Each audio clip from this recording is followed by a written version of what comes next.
Inside the curtain wall of Hartsleve Castle, much building was taking place, and in the great hall the noise of hammering and sawing had provided a backdrop to meals since the spring.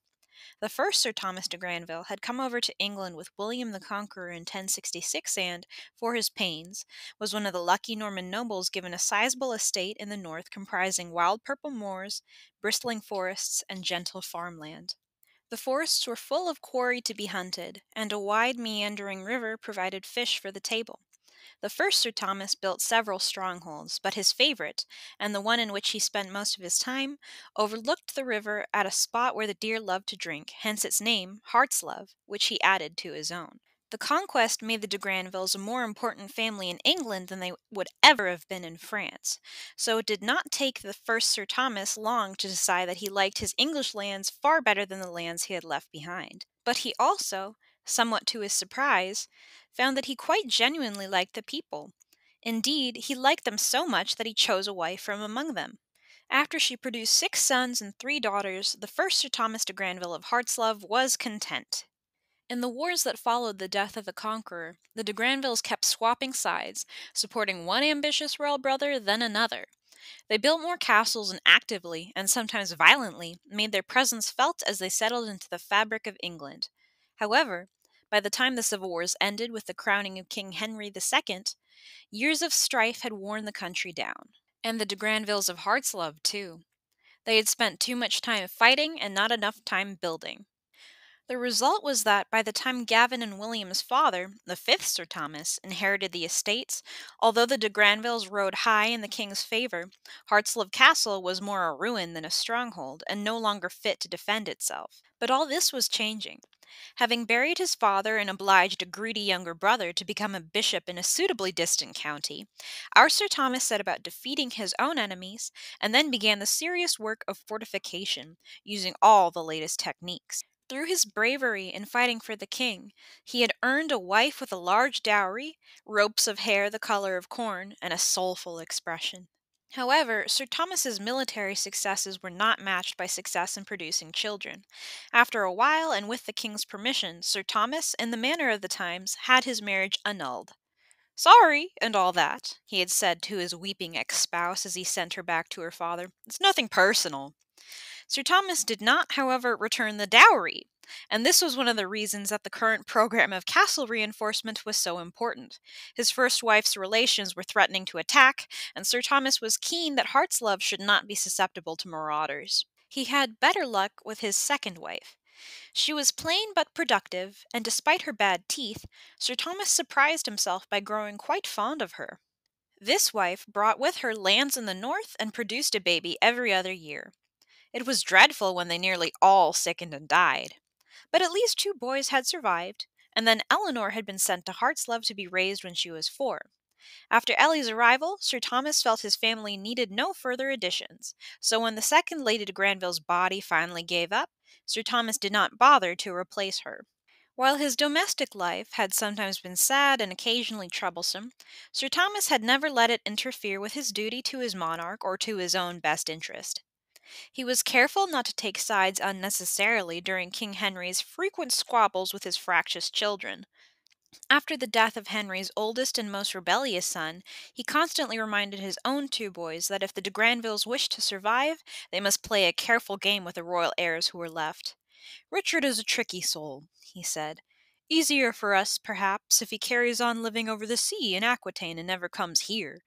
As for that John Lackland, well, the king has sent him off to try his luck with Ireland, but the news from there is not good. I doubt it will be a success. Steer a clever course, my sons, steer a clever course."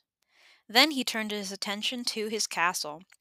Hartsleve was slowly being transformed into an impregnable, new fortress with a circular keep and walls so thick that no siege engine would easily destroy them.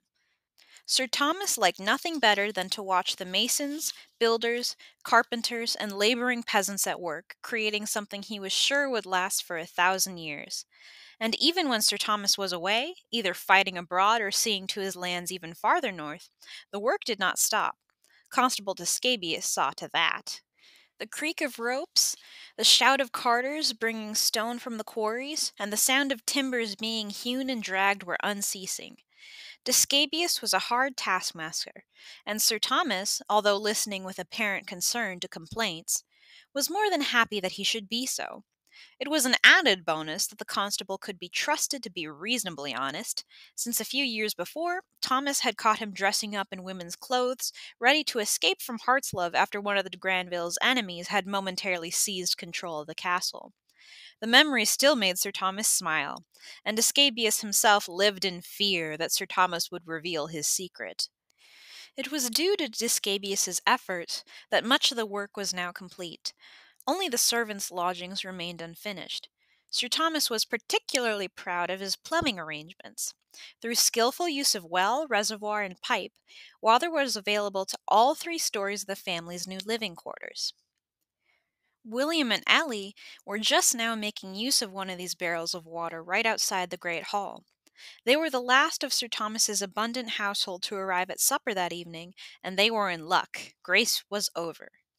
The visiting knights, their retinues, and Sir Thomas's own household already sat at trestles laid out across the room, on which plentiful dishes of meat and fish had been placed. The fireplace was empty of logs today, since it was too warm for a blaze. The noise was deafening, augmented by the growls and scufflings of countless dogs drooling in anticipation of the feast. Griffith, William's deerhound, had taken up residence in the huge hearth with a stolen leg of lamb and shook his great brindled head at anybody who came near him. On the wooden dais at the far end of the hall, Sir Thomas sat with Gavin at his left hand and nobody at his right. Since Lady de Granville had died, at first out of deference to Sir Thomas's evident grief, and then just out of habit, the chair had been left empty. The servants soon busied themselves investing the empty chair with some spiritual and ghostly significance. Their storytelling had succeeded so well that now nobody would sit in it, even if invited.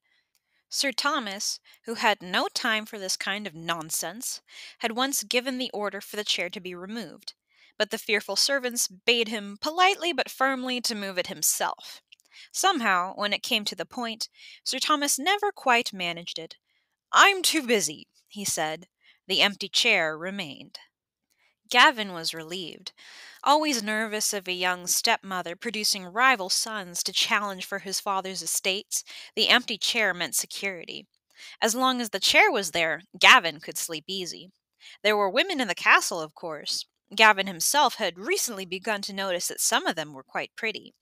But apart from old Nurse, whose proper name both she and they had long forgotten, and Ellie, of course, the women were all servants.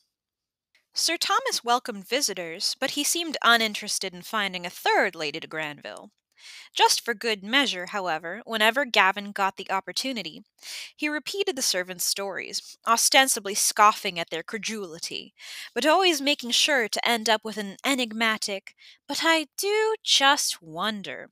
The strategy seemed to work. Half the country now knew about Lady Granville's chair, and women who might have set their cap at Sir Thomas shivered and set their sights elsewhere.